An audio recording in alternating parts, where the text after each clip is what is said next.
Hi everyone and welcome to Creative Cakes by Sharon.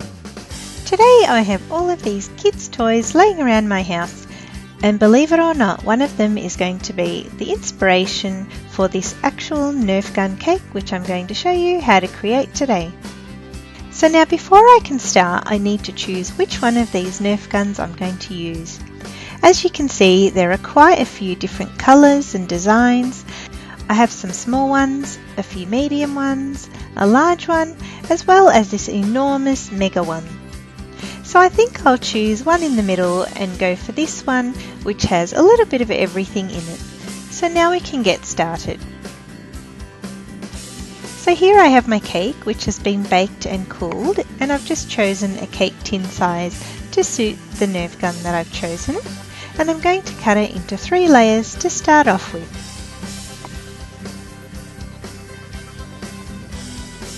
Now I'm going to use the Nerf gun as my template instead of a paper template which I normally use in my other videos, and all I need to do is roughly cut the cake around the outline of this toy.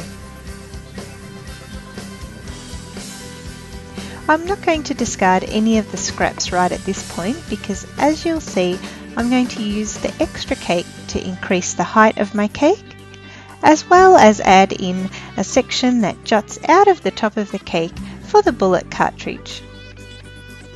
The bullet cartridge needs to be rounded off just a little bit on the 2 sides so it looks more like the actual toy. And lastly, I'll cut out a little hole from the top layer of the cake for the little finger space. Now I can fill the cake using some buttercream frosting, and then apply a thin crumb coat all over the cake to seal in all of those cake crumbs from the carving. Once the crumb coat is done, I'm going to put the cake in the fridge for about 15 minutes to form a nice crust. Once the cake comes out of the fridge, I can apply a more generous layer of frosting and then place it back in the fridge, but this time for about 30 to 45 minutes so the entire thing is set nice and firm.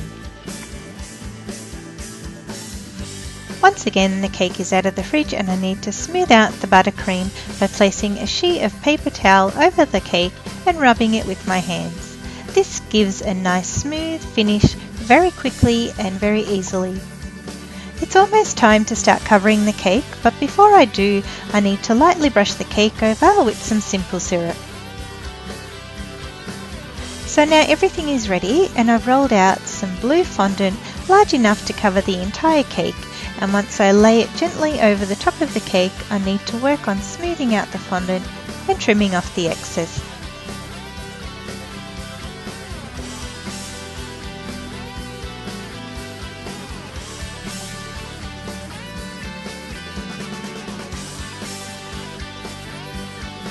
Now for this cake, to add lots of details with very little effort, I'm going to use a little wooden sculpting tool as well as a round plunge cutter.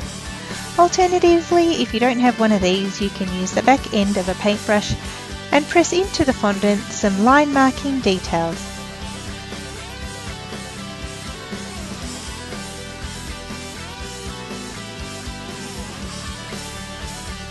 The little round plunge cutter is great for creating details that look like screws in the gun.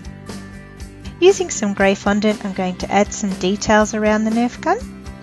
And an important tip to remember is that when you're adding these fondant details, only brush the simple syrup or water to the area where you want the fondant to stick.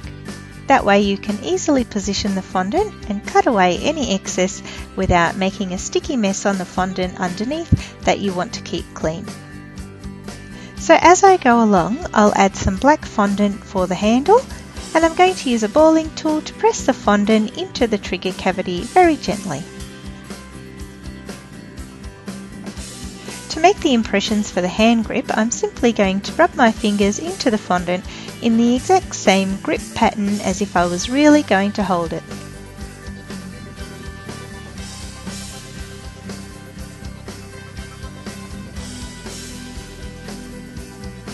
You can see I've added some white accents, and of course I need to cover the barrel section in some orange fondant and create a few marking lines in there as well.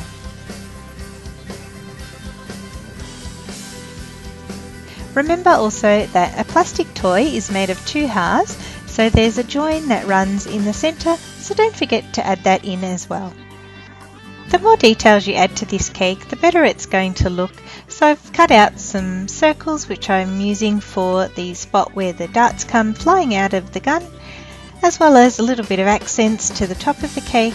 And for the trigger, I'm just going to cut out a little crescent moon shape using some circle cutters from some grey fondant and press it into the little round cavity. The darts or bullets are simple to make by rolling out some yellow fondant, which actually looks like the foam that they're really made of, into about 2-inch long logs, and using a small circle cutter to cut out some thick orange fondant for the little rubbery suction cups at the top of the darts, and then just sticking them together. These look fantastic just scattered around the cake board. And finally, I'm going to draw on top of the cake the actual Nerf symbol using a black edible marker.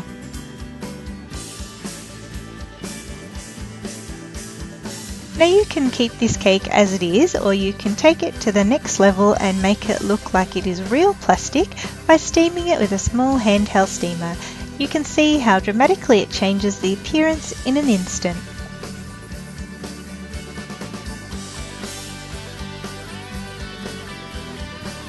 Guys, I hope you enjoyed this tutorial. If you did, don't forget to give it a big thumbs up.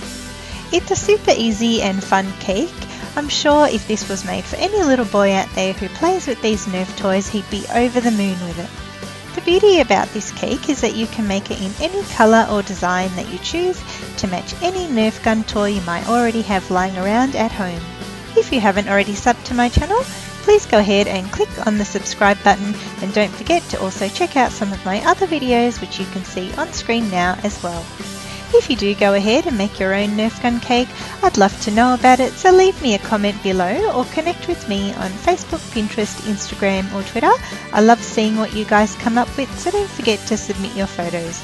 Also, if you're interested in seeing what a yellow version of this Nerf gun looks like, you can visit my Facebook page, as I have one up there which you can see as well. I hope you tune in next time, and as always, thanks for watching.